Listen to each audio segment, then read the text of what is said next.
Sahabat pendidikan karakter, sempat beredar video viral dalam obrolan santai yang menegaskan bahwa Pak Muti ingin pembelajaran kita itu memakai model deep learning. Wah, langsung konten kreator nanggepin, semua kurikulum Merdeka akan diganti dengan kurikulum deep learning. Ya memang sih konten-konten kreator itu orang yang sangat hebat, langsung nyamber isu-isu dari kementerian, tapi isi kontennya menyesatkan.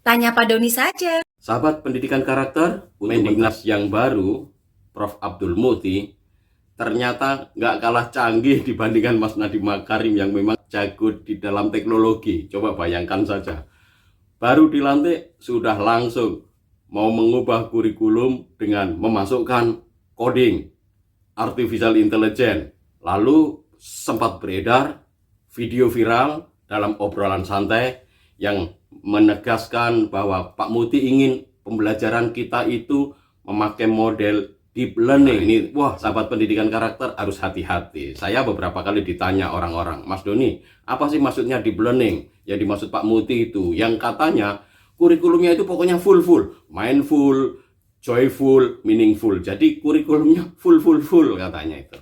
Oke, sahabat pendidikan karakter, yang jelas Pak Muti udah menegaskan kan, deep learning bukan sebuah kurikulum ya. Deep learning dalam konteks apa yang disampaikan Pak Muti itu sebenarnya lebih apa yang dimaksud dengan model pembelajaran, dan ini terkait dengan bagaimana model guru mengajar.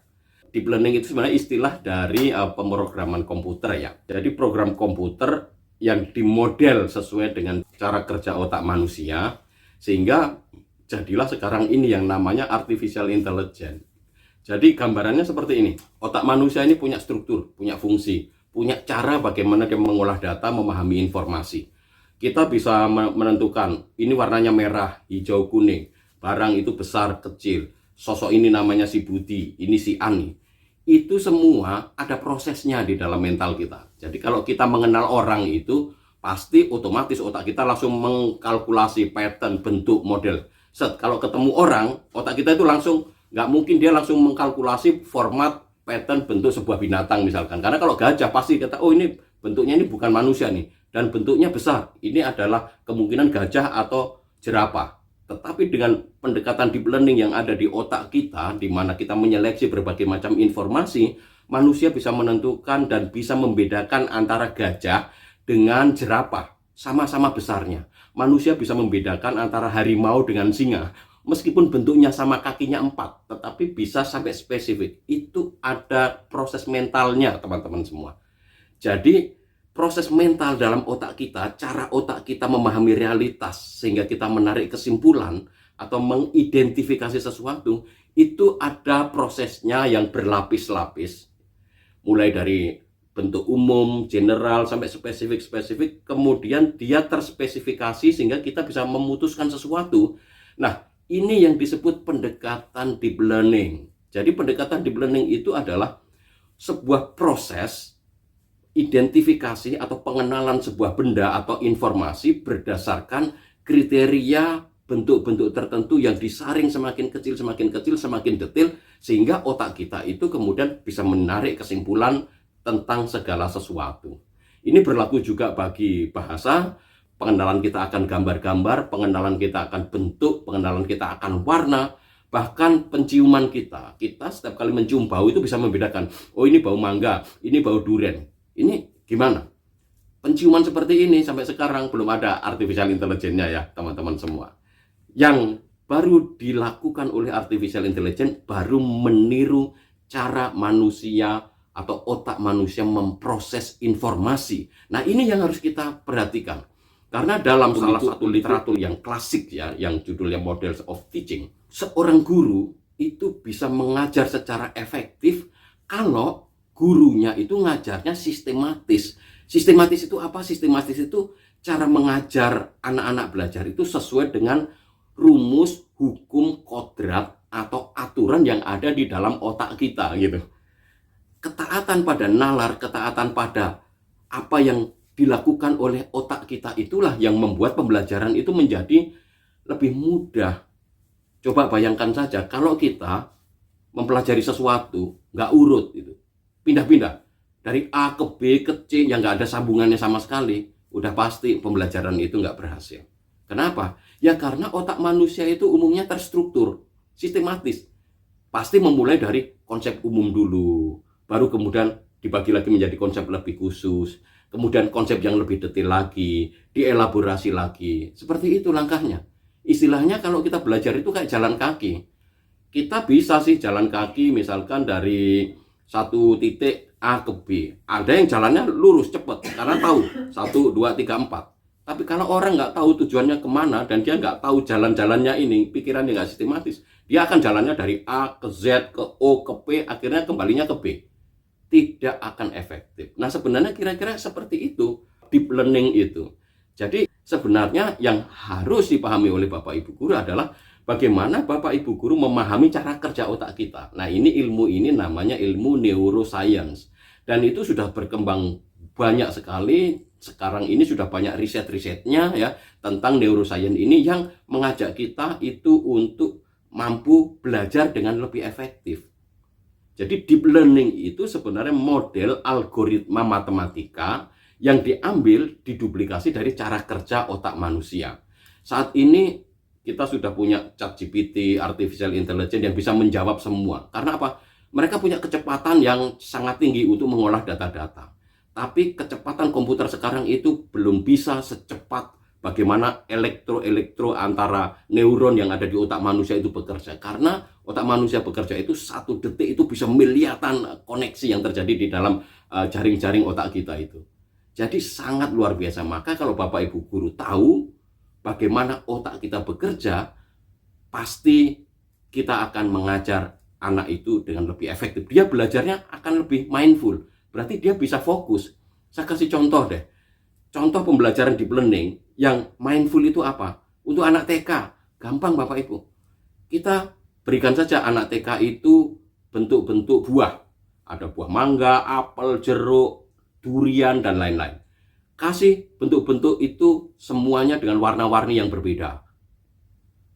Jeruk warna kuning, jambu warna merah, mangga warna hijau, semua. Buat banyak variasi jenis mangga, ada yang besar, ada yang kecil. Lalu diberikan pada anak-anak.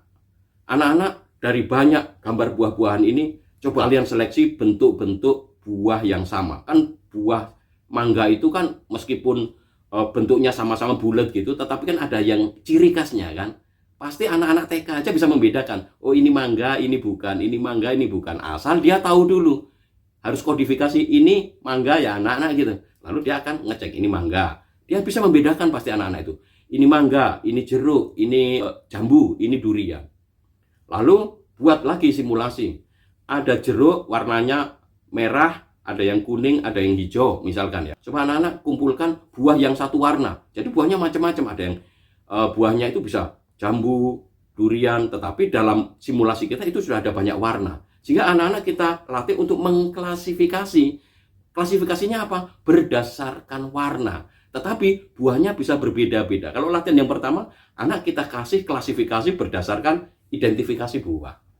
Nah, proses berpikir seperti ini itu sebenarnya deep learning banget ya. Dan artificial intelligence itu nyontoh cara kerja otak kita. Kalau anak-anak kita dilatih bisa membeda-bedakan, mengklasifikasi, menggolong-golongkan, itu sudah menjadi alat yang baik untuk mencerdaskan. Karena apa? Anak senang berlatih membeda-bedakan karena apa? Otak kita memang sudah terbiasa itu gitu. Dia bisa mengklasifikasi mana yang beda, mana yang sama. Lalu dia bisa menjelaskan ini mengapa sama, ini mengapa beda. Alasan mengapa itu kan terbentuk dari model pattern yang ada di dalam otak kita. Nah, singkatnya sahabat pendidikan karakter. Deep learning memang tidak secara langsung terkait dengan kurikulum. Tetapi deep learning ini adalah sebuah model belajar yang kalau di dalam literatur itu ada di dalam rumpun information processing model. Jadi model pembelajaran untuk pengelolaan atau memproses informasi. Dan manusia pada dasarnya memang belajar itu dengan cara mengelola informasi. Maka semakin banyak informasi yang diperoleh anak-anak itu akan semakin bagus. Tetapi informasi yang banyak, anak-anak nggak bisa menyeleksi, nggak akan ada gunanya.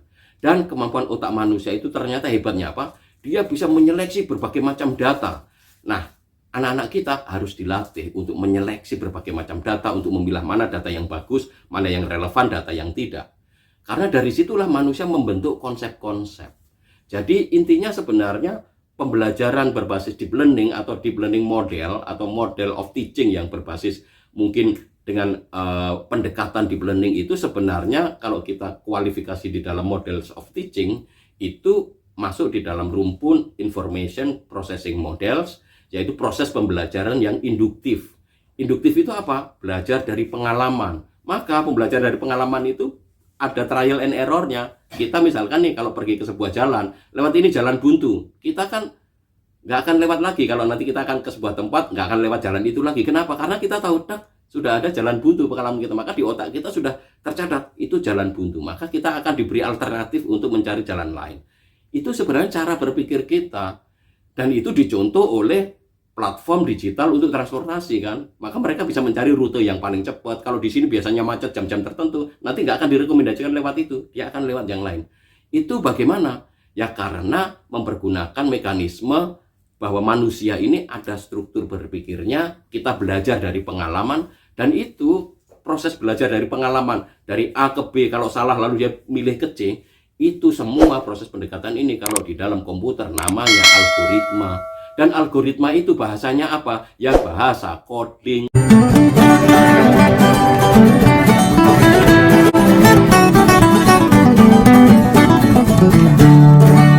Tanya Pak Doni saja. Kalau Pak Muti itu mengatakan anak-anak harus belajar coding sejak dini.